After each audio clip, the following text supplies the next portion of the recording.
What is up, guys? We are back for another workout. This time we're at a local gym to me for a leg day. So of course I start out with some adductors and abductors. I like to warm up my hip flexors, glutes, and things like that before I do any type of squatting. And then you'll see too, before I do any type of pressing like squats, leg press, pendulum squats or anything like that, I'd like to focus on my hamstrings first, because they still need to be developed more. So I usually train my weak points first, being that I have the energy, the focus. Might as well start where you're weakest and then finish the workout with your strengths.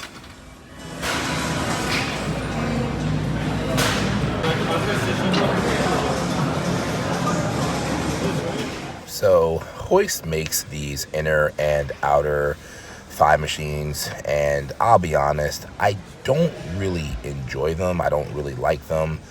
They kind of mount on my legs in a weird spot. I feel like they're a little bit too far up my legs. I wish they were a little bit lower, and then the whole rocking situation is kind of annoying, but it's better to do this than nothing at all. I am getting some stimulus through this, so it is doing something. It's not like it's not doing anything. I just would prefer the traditional inner and outer thigh machine that just didn't rock with you.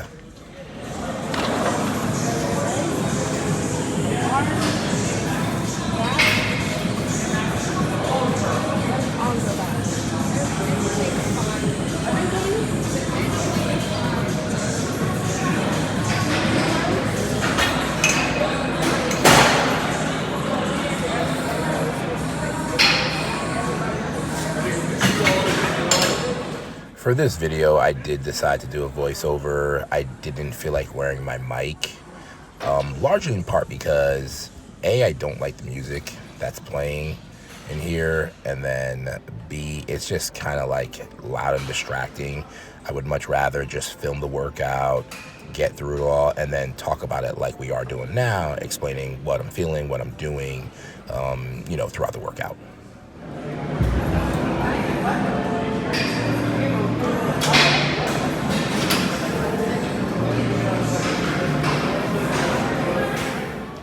The nice thing about starting your workouts doing the outer thigh machine is that if you do have any knee or joint discomfort, when you do the outer thigh machine, it does warm up your glutes really, really good.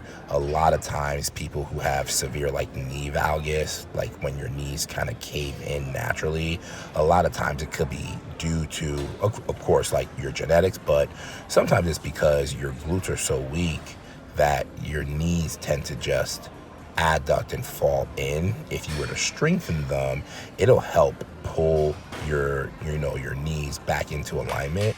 But anybody with annoying knee pain or weird joint discomfort, try starting out getting your glutes to fire up before you train legs and do any type of pressing.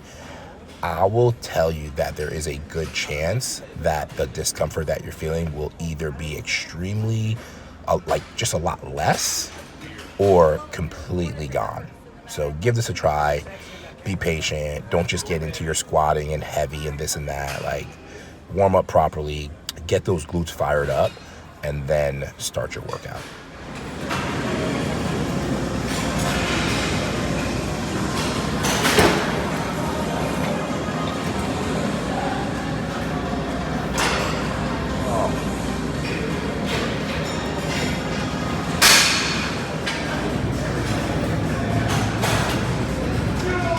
All right, finally, we are starting the good stuff. All right, so here we are starting with a lying leg curl.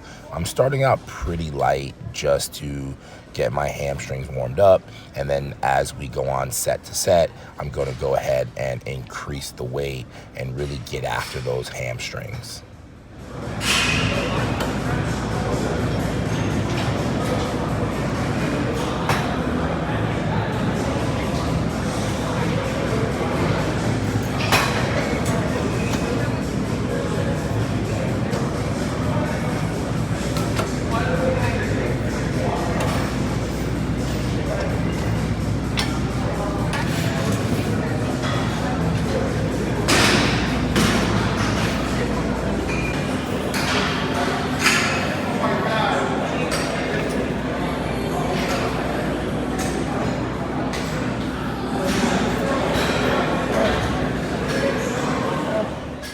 What's your guys' opinion? Do you think that the lying leg curl is more effective, or do you think the seated leg curl is more effective? My vote is for the seated leg curl. I'm curious to what you guys think, but I do think that there's value in the lying leg curl. But if I were to choose between the two, I think I would choose the seated leg curl more times than not, strictly due to the fact that I can flex and get a lot more range of motion in the position that it puts me in.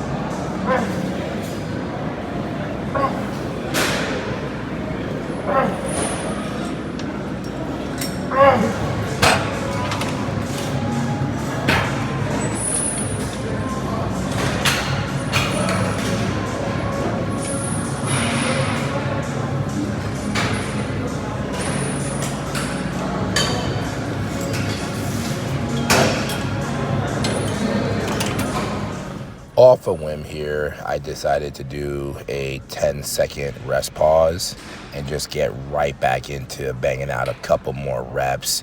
Right here is where I try to just go to failure, just to finish off this hamstring movement, and then we're going to move on to the next.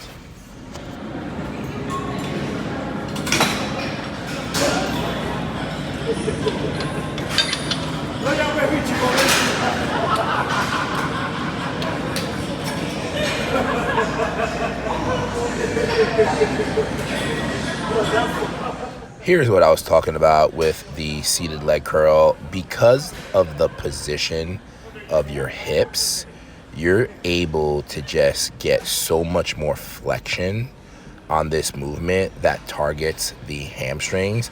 This is why I feel that the seated leg curl is superior. I definitely want to get one for the home gym.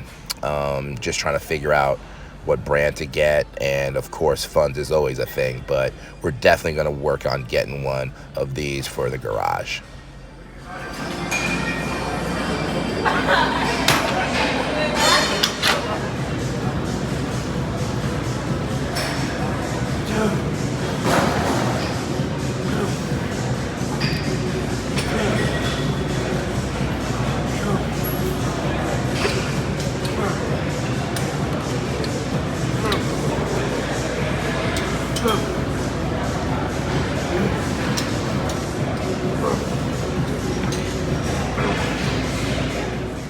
I like to watch these videos back because I can see little mistakes that I'm doing here and there. I really wish that I did a better job of getting a stretch on the eccentric movement. It's not bad, but I definitely could have done it better. There are seated seated leg curl machines that the seat is a little bit lower and the pad where your feet go is a little bit higher, so you're forced to really get a wild stretch on the eccentric movement. But I just got to remember and take my time on the eccentric to remember to just let myself lock my knees straight so I get a proper stretch, and then contract as I bring my heels towards my butt to get a proper squeeze.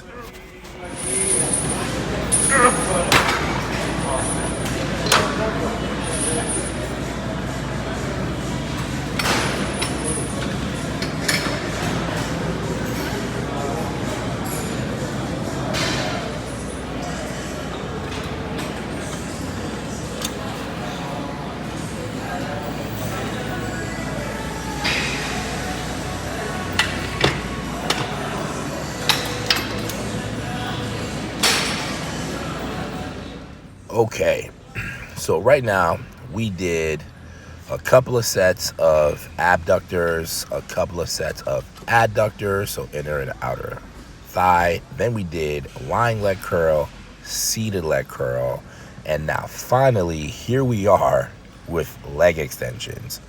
So you're probably thinking, man, this is a lot of stuff he's doing before he actually does any type of real pressing movements. Yes, it is. My knees are very rickety, so I like this routine and how I do it, because by the time I get to my squats, yes, my quads are pumped, my hamstrings are pumped. I'm a little bit fatigued, but the squats at that point and pressing movements at that point do not bother my knees as much. Sometimes I feel zero pain. So this is why I do it this way, and I don't think about breaking records and squatting and leg pressing and pendulum squats. I just know that no matter where I'm at during the workout, stimulus is stimulus. You know, your body doesn't know how much weight you're actually doing. All it knows is that this burns, my legs are tired, I'll give you one more rep, and that's it. And that's what stimulus is. That's all you really, really need.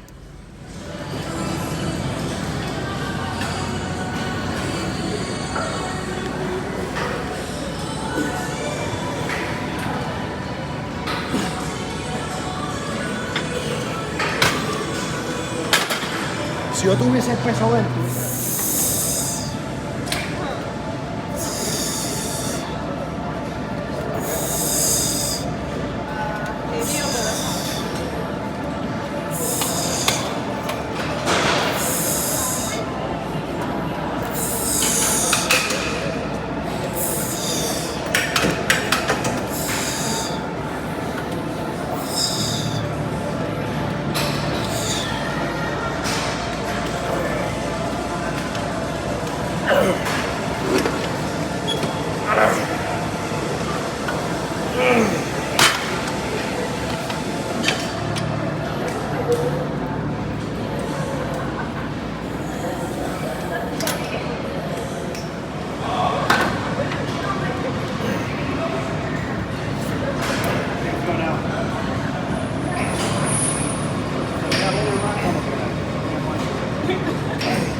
Finally, it is time for some pressing movements. We're gonna hit the pendulum squat first.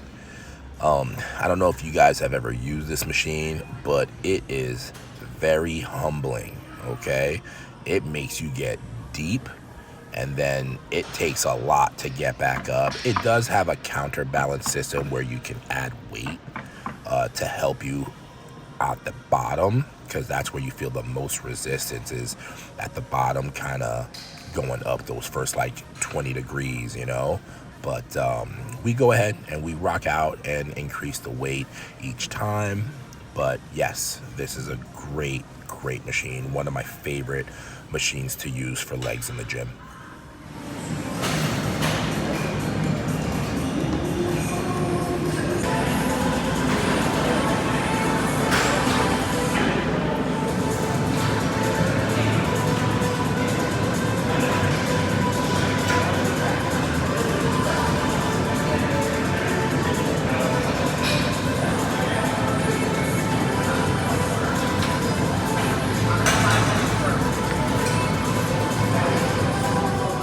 So here's set number 2 on the pendulum squat. We did add another plate, which feels like I added 2 plates, but we're gonna grit and bear through it. But we get it done. And again, I like what it does to my legs. I have my feet close together because I'm trying to focus on the outer sweeps of my quads. And that's pretty much the main focus on this. And of course, getting nice and low here.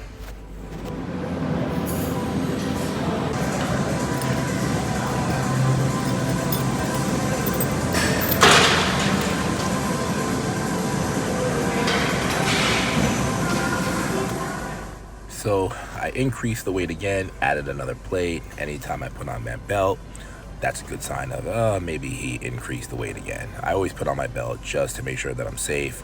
The last thing I want to do when I'm in prep is get an injury, especially to my back. That would be the end of it. So I try to make sure that we avoid that. So a good belt is always key. I think anybody who's a veteran in the gym has more than one belt, because there are belts that do different things. I think I own 3 belts, and they're all different. So call me crazy, but I do think it's a necessity.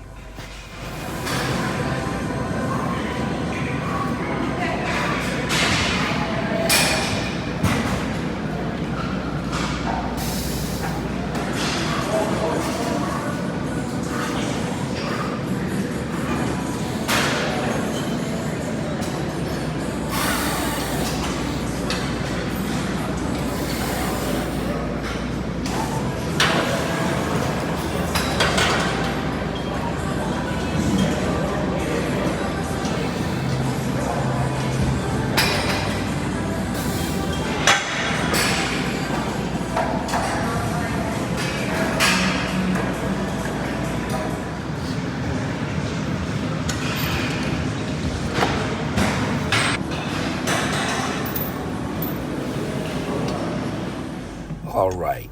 You know what? Let's talk belt squat for a moment.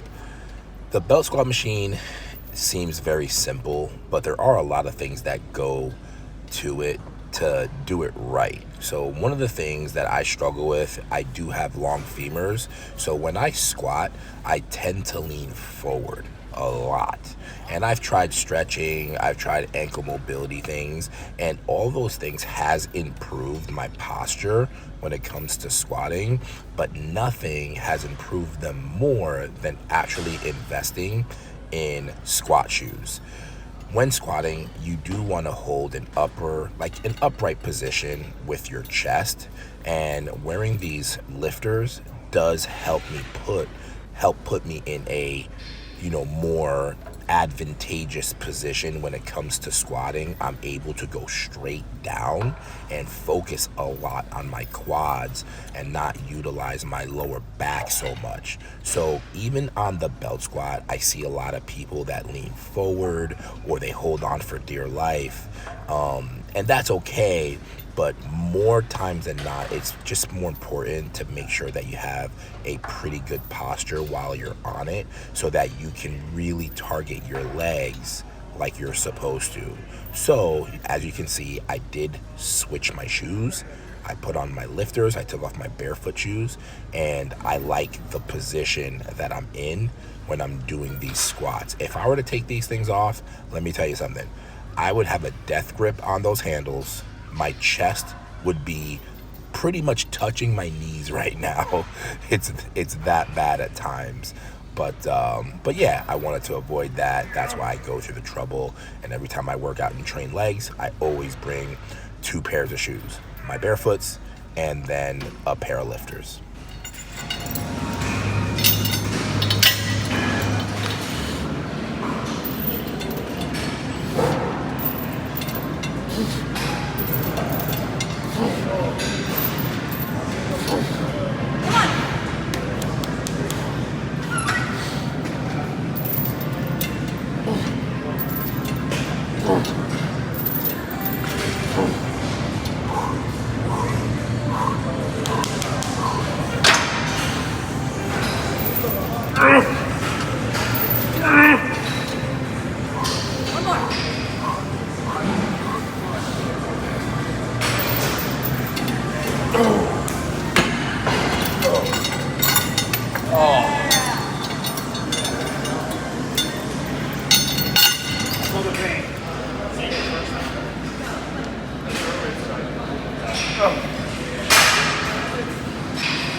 Now it is time to finish off with a single leg press.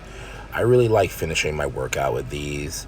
I always start with my left leg. My left leg's my weaker leg. It's a little bit smaller than my right.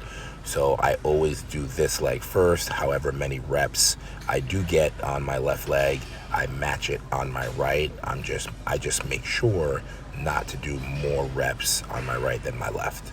I always let that left foot lead since it's behind.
So with this last set of leg press, I decided to finish this and burn out with both legs for as many reps as possible.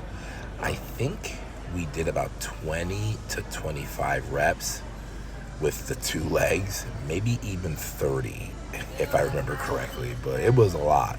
I literally just went until I just couldn't really press anymore. And that would be the conclusion of today's leg workout. I hope you guys liked it. Please stay tuned for more content, more workouts are coming your way. I'm really excited to get back on the ball and be on YouTube again and kind of share my my experiences and my prep with you guys. So please like, comment, subscribe, and I'll see you on the next video. Peace.